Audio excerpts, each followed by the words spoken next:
Halo teman-teman, kembali dengan saya lagi Felix, dan pada kesempatan kali ini saya akan melanjutkan bahasan kita mengenai plot cerita Donghua Martial Universe pada season ketiganya.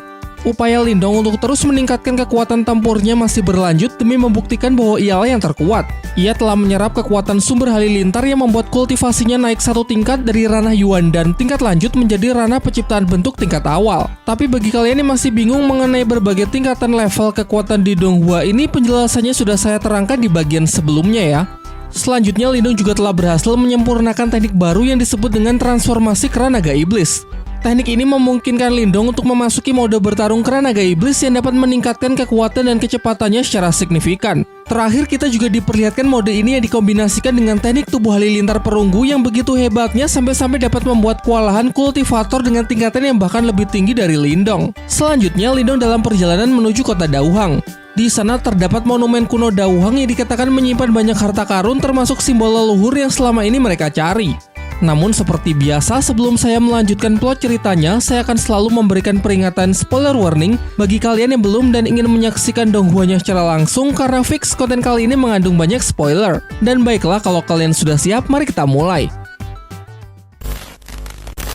Setelah membuat Guyan, tetua sekte pedang kuno kewalahan, Lindong segera pergi meninggalkan lokasi pertempuran untuk menghindari bala bantuan musuh yang mungkin akan segera datang. Dalam perjalanan, Lindong mulai mempertanyakan mengapa tombak surgawi miliknya mengalami perubahan fisik setelah ia menyempurnakan teknik transformasi kera naga iblis. Shiode kemudian menjelaskan bahwa ini adalah sesuatu yang wajar terjadi pada senjata roh kuno. Sebuah hal yang bagus karena dengan ini darah sejati naga surgawi pada tombak tersebut kini mulai terlihat. Yang mana hal ini berarti tombak kuno surgawi milik Lindong sudah waktunya untuk ditingkatkan ke level senjata roh yang lebih tinggi. Sedangkan untuk proses peningkatannya sendiri membutuhkan beberapa bahan yang perlu disiapkan, serta juga memerlukan seorang master simbol roh yang berpengalaman dan berpengetahuan luas mengenai seluk-beluk senjata kuno. Adapun gelar master simbol roh adalah sebutan bagi seorang kultivator yang terus melatih kekuatan mentalnya hingga tahap tertinggi. Maka dari itu mereka memutuskan untuk mampir terlebih dahulu di kota Dagui, sebuah kota kecil yang berada tidak jauh dari kota Dauhang, guna mencari bahan-bahan dan orang yang tepat untuk membantunya dalam proses peningkatan tombak surgawi. Singkat cerita, mereka telah sampai di kota Dagui. Terlihat Lindong yang sedikit canggung karena sudah lama ia tidak berada di dalam keramaian. Setelah 2 hari berada di tempat ini, mereka pergi ke sebuah rumah pelelangan terbesar di kota Dagui yang bernama Pelelangan Wumeng untuk mencari bahan-bahan yang dibutuhkan. Masuk ke dalam rumah pelelangan, Lindong langsung dapat merasakan kehadiran dari kekuatan mental yang sangat aneh, dan ternyata kekuatan mental ini berasal dari seorang pemuda yang berada di lantai 2. Mendengar percakapan dari orang-orang di sekelilingnya, diketahui bahwa pemuda ini bernama Huozong yang berasal dari sekte boneka tersembunyi, terkenal sebagai pribadi yang angkuh yang sering memborong barang-barang lelang di tempat ini. Dari belakang Huozong datang seorang wanita anggun berbaju serba merah lengkap dengan 2 pengawalnya. Diketahui bahwa wanita ini bernama Mu Xianxian. Ia memiliki kemampuan bawaan unik, yaitu aura pemikat yang membuat orang-orang di sekeliling ketika melihat senyumannya akan langsung terhipnotis. Lindong yang hampir terpengaruh untung saja berhasil kembali sadar berkat Shiode yang menegurnya. Shiode juga menyarankan agar Lindong selalu waspada karena wanita ini setidaknya sudah mencapai kultivasi ranah penciptaan Ki tingkat awal.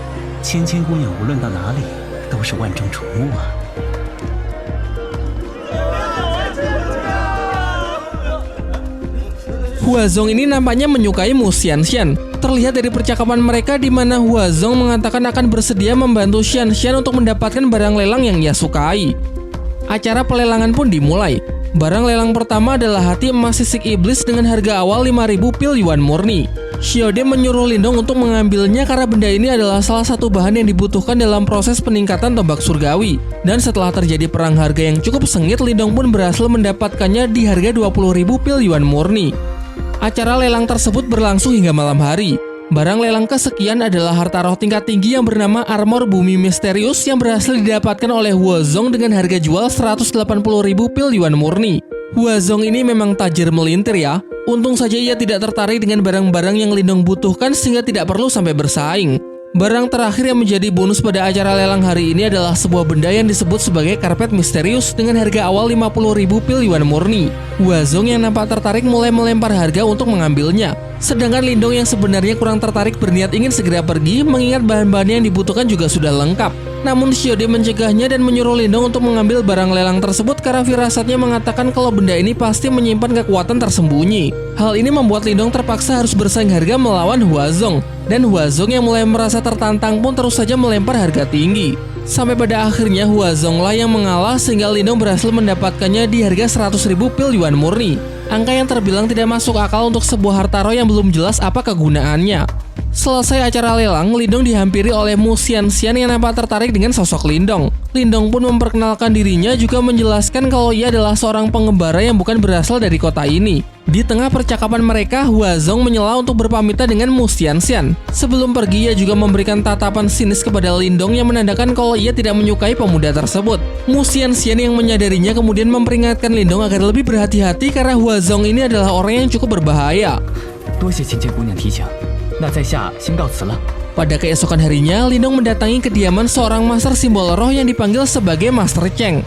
Beberapa waktu yang lalu ia mendapatkan informasi kalau Master Cheng ini sangatlah ahli dalam peningkatan harta roh, sehingga ia ingin meminta bantuan untuk meningkatkan senjata tombak surgawi miliknya. Setelah menyampaikan tujuan dari kedatangannya, Lindong kemudian menunjukkan tombak surgawi miliknya yang ingin ia tingkatkan. Diperlihatkan Master Cheng yang begitu kagum ketika melihat dan menyentuh senjata tersebut yang menurutnya sangatlah unik. Ia lalu meminta Lindong untuk mencari bahan-bahan yang diperlukan, yang mana tentu saja sudah Lindong siapkan dengan lengkap sehingga proses peningkatan bisa segera dimulai. Untuk biaya tukangnya sebesar 50.000 pil yuan murni. Meski terbilang cukup mahal, namun Master Cheng juga tidak bisa menjamin kalau proses peningkatan ini bisa berhasil. Bahkan jika proses pemurnian senjata roh ini sampai gagal, maka resikonya tombak surgawi Lindong akan hancur dan tidak akan bisa dipulihkan kembali. Barulah setelah Lindong sepakat dengan resikonya, Master Cheng pun segera memulai proses peningkatan.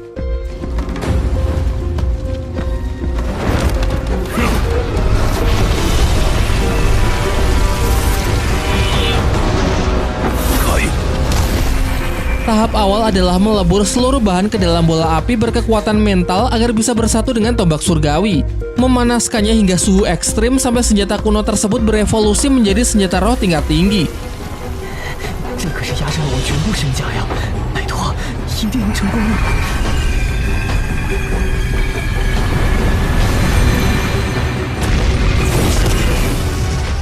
Setelah proses melewati masa-masa tersulit, akhirnya Master Cheng pun berhasil menyelesaikan tugasnya dengan baik sehingga senjata Lindong kini telah dipromosikan menjadi senjata roh tingkat tinggi. Di waktu yang bersamaan tiba-tiba datang Huazong yang merasa penasaran dengan gejolak kekuatan mental yang bersumber dari tempat ini. Ia mengungkapkan ketertarikannya terhadap tombak surgawi milik Lindong dan bersedia membelinya dengan harga tinggi. Namun tanpa berpikir dua kali, dengan tegas Lindong pun langsung menolaknya. Master Cheng yang tidak ingin ada keributan meminta Huazong agar segera pergi meninggalkan tempatnya. Dengan nada bicara yang sangat angkuh, Huazong mengatakan kalau ia akan memberi waktu kepada Lindong selama 24 jam untuk mempertimbangkannya lagi jika tidak ingin sesuatu yang buruk menimpanya.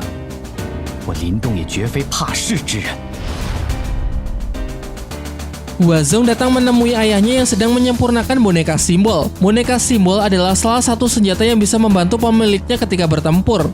Kalau kalian ingat, Lindong juga pernah mendapatkan boneka simbol di season kemarin ya, dan ia juga sempat menggunakannya ketika bertarung melawan Wang Yan. Cara penggunaannya pun cukup simpel, yaitu si pemilik cuma perlu memasukkan sedikit energi mentalnya ke dalam benda tersebut, dan setelah itu boneka simbol akan membantu untuk mengalahkan musuh.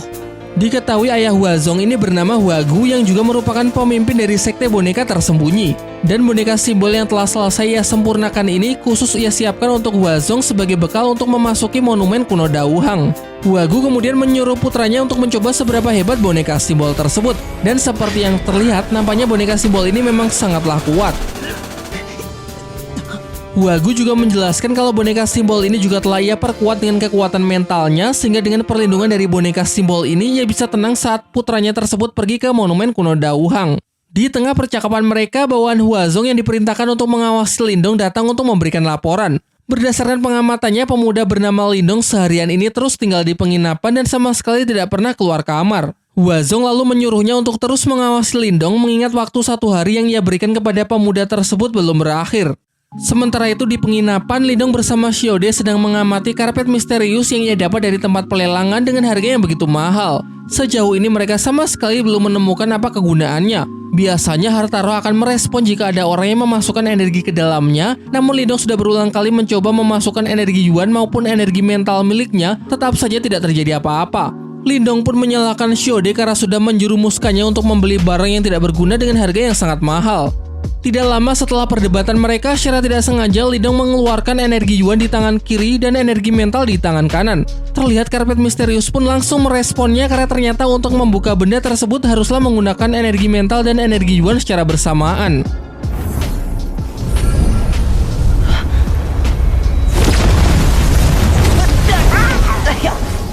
Di percobaan pertama meledak yang mana berarti Lindong masih belum berhasil. Xiaode kemudian menyuruhnya untuk melakukannya lagi, namun dua energi yang Lindong salurkan haruslah seimbang.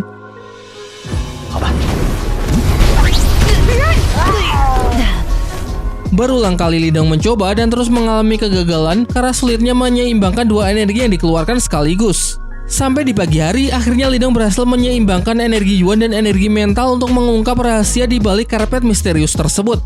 Xiaode menjelaskan kalau benda ini memiliki formasi unik yang dapat menciptakan sebuah teknik penggabungan antara energi Yuan dengan energi mental yang kemudian disebut sebagai kekuatan mental Yuan. Lindong yang penasaran langsung ingin menguji seberapa kuat teknik tersebut. Beruntung Xiaode mencegahnya karena kalau tidak penginapan ini bisa hancur. Memang kelihatannya cukup berbahaya sehingga Lindong menurut dan mengatakan akan menunggu kesempatan untuk mencobanya. Ia kemudian mengajak Xiaode dan Xiaoyan bergegas meninggalkan kota Dagui sekarang juga, mengingat Huazong pasti tidak akan menyerah begitu saja untuk mendapatkan senjata roh miliknya. Lagi pula akan sangat sulit jika harus bertarung di wilayah musuh karena meski sekalipun ia bisa menang, pasti akan banyak bala bantuan yang berdatangan dari pihak sekte boneka tersembunyi. Ketika dalam perjalanan, Lindong dapat merasakan kalau terdapat dua orang yang terus mengikutinya. Tentu saja orang-orang yang dimaksud adalah orang suruhan dari Huazong yang memang ditugaskan untuk selalu mengawasi gerak-gerik Lindong. Barulah setelah cukup jauh dari keramaian, Lindong pun menyuruh orang-orang tersebut untuk keluar dari tempat persembunyiannya karena ia sudah menyadari keberadaan mereka yang terus mengikutinya semenjak meninggalkan penginapan. Lindong dapat merasakan kalau dua orang ini cukup tangguh karena telah mencapai ranah penciptaan bentuk tingkat lanjut. Dari belakangnya juga hadir Huazong, bos dari dua orang tersebut yang memang ingin mengambil harta roh milik Lindong. Namun untuk kedua kalinya Lindong mempertegas kalau ia tetap tidak berniat untuk menjual harta rohnya. Tanpa basa-basi, Huazong memerintahkan dua bawahannya untuk langsung menyerang Lindong demi merebut harta roh secara paksa.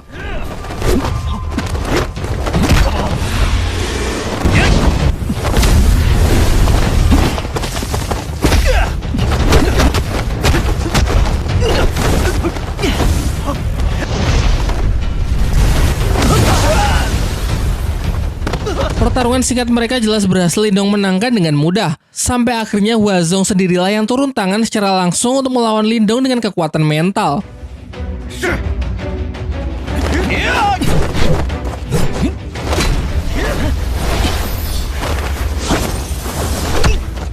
Pertarungan berlanjut dengan 3 lawan 1.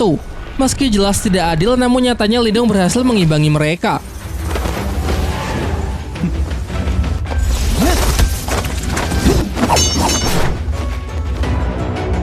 Huazong masih bersikap sombong dengan memberikan tawaran kepada Lindong agar memberikan harta rohnya dan bersedia menjadi bawahannya selama 1 tahun. Dengan begitu ia akan mengampuni nyawa Lindong. Namun tanpa rasa takut sedikit pun Lindong menolak dan justru memberikan tawaran yang sama kepada Huazong.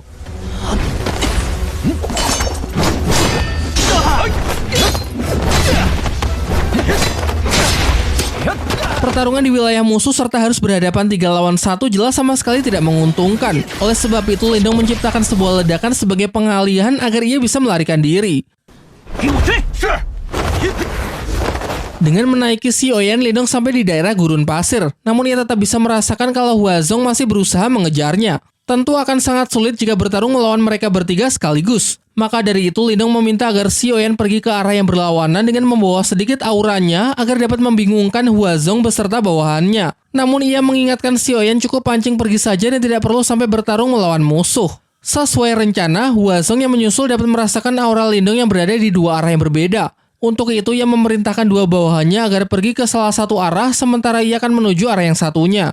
Aura Lindong yang Huazong ikuti membawanya tiba di sebuah reruntuhan. Serangan kekuatan mental menyerbunya secara tiba-tiba namun masih dapat ia antisipasi dengan cukup mudah. Dan sudah jelas sesuai dengan harapan Huazong yang mana ia berhasil menemui Lindong kembali. Namun ia cukup terkesan mengetahui bahwa Lindong juga merupakan seorang master simbol, yaitu sebutan bagi mereka yang melatih kekuatan mental hingga tahap tertentu. Dikarenakan mereka berdua sesama seorang master simbol, Lindong pun menawarkan jalan damai, namun Huazong yang begitu angkuh menolak dan sangat percaya diri kalau ia jauh lebih kuat daripada Lindong.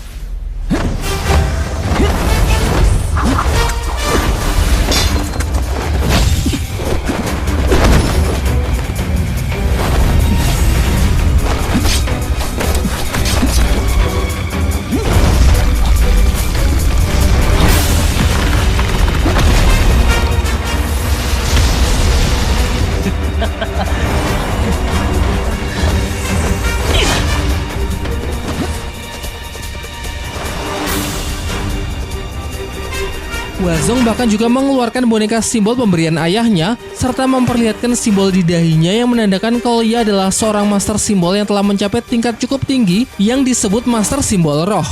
Sementara itu di waktu yang bersamaan, Xiaoyan berhasil memancing dua bawahan Huazong menggunakan aura Lindong yang ditempelkan ke tubuhnya. Namun sesuai permintaan Lindong, ia akan menghindari pertarungan dan setelah berhasil memancing musuh cukup jauh, ia pun segera bersembunyi. Sadar bahwa telah dipermainkan, keduanya pun bergegas pergi menyusul bosnya agar bisa membantu mengalahkan Lindong.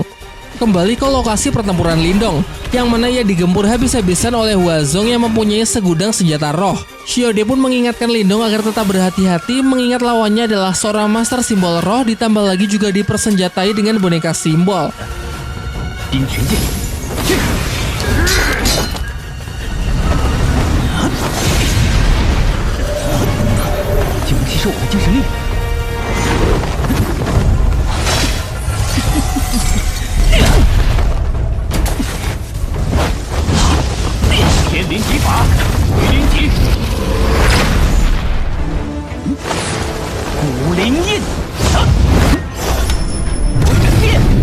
Seluruh tekanan ini memaksa Lindong untuk merilis teknik transformasi kera iblis yang memberinya buff secara instan. Namun pertahanan Huazong masih saja terlalu kuat, yang mana meski sudah digempur serangan bertubi-tubi bahkan tidak tergores sedikit pun. Ditambah lagi dengan boneka simbol yang terus menyerang membuat posisinya semakin terdesak. Akan tetapi Huazong mungkin lupa kalau Lindong adalah tokoh utamanya di Donghua ini. Xiaode pun mengingatkan Lindong bahwa ini adalah saatnya untuk mencoba teknik barunya kemarin. Untuk itu Lindong merilis boneka simbolnya untuk menahan boneka simbol milik Huazong agar ia punya cukup waktu untuk mempersiapkan teknik baru demi memberikan Huazong serangan telak. Tentu saja teknik baru yang dimaksud adalah teknik kekuatan mental Yuan, sebuah teknik khusus yang menggabungkan dua energi Lindong, yaitu energi Yuan dan energi kekuatan mental. Kita jalani gaya ditakdir, tak mesti mau sendiri. Cuma tak belum siap kalau tak mau mencari. Lebih baik begini daripada sakit hati. Dari jarak yang sangat dekat, Lindong berhasil menargetkan serangannya tepat ke tubuh Huazong yang mengakibatkan armor spiritual miliknya hancur berkeping-keping. Selain itu, pertarungan antar boneka simbol juga berhasil Lindong menangkan, sehingga dengan ini situasi pertempuran pun telah berbalik. Di sini Lindong masih berbaik hati dengan memberikan Huazong kesempatan untuk mengaku kalah dan meminta maaf. Namun jelas karena harga diri yang sangat tinggi, ia pun tidak akan sudi melakukannya dan justru memanfaatkan kelengahan Lindong untuk kembali menyerangnya. Ia merilis sebuah teknik yang disebut pengikis tulang segel, sebuah teknik yang memungkinkannya untuk mengunci target lalu menyerap seluruh kekuatan mentalnya. Akan tetapi menggunakan teknik seperti ini kepada Lindong sama saja dengan bunuh diri, karena teknik penyerapan energi adalah salah satu keahlian terbaik Lindong. Alih-alih bisa menguras kekuatan mental Lindong, Huazong justru terlihat semakin panik karena daya serap dari Lindong lah yang ternyata jauh lebih kuat. Sampai pada akhirnya Lindong pun berhasil menyerap seluruh kekuatan mental milik Huazong sampai kering yang mengakibatkan pemuda tersebut tewas seketika. Kepala terasa berat setelah menyerap kekuatan mental milik Huazong. Lindong dapat merasakan dua kekuatan mental yang saling bertabrakan di dalam tubuhnya, ditambah lagi entah mengapa kekuatan mental Huazong terasa begitu jahat. Xiaode kemudian menjelaskan kalau kekuatan mental membawa sifat dari pemilik aslinya, maka dari itu Lindong membutuhkan waktu untuk menyempurnakannya agar tubuh dapat beradaptasi. Di saat yang bersamaan, Xiaoyan akhirnya berhasil menyusul Lindong. Lindong pun mengajak mereka agar segera meninggalkan tempat ini sebelum datang bala bantuan dari sekte boneka tersembunyi. Tak lama setelah kepergian Lindong, dua bawahan Huazong tiba di lokasi bekas pertempuran, namun naasnya mereka terlambat karena kini sang tuan muda telah meninggal. Mereka lalu membawa jasad Huazong ke tempat ayahnya dan tentu saja sang ayah sangat berduka atas kematian putra kesayangannya tersebut. Ia pun dibuat sangat marah dan bersumpah bahwa ia pasti akan membunuh Lindong.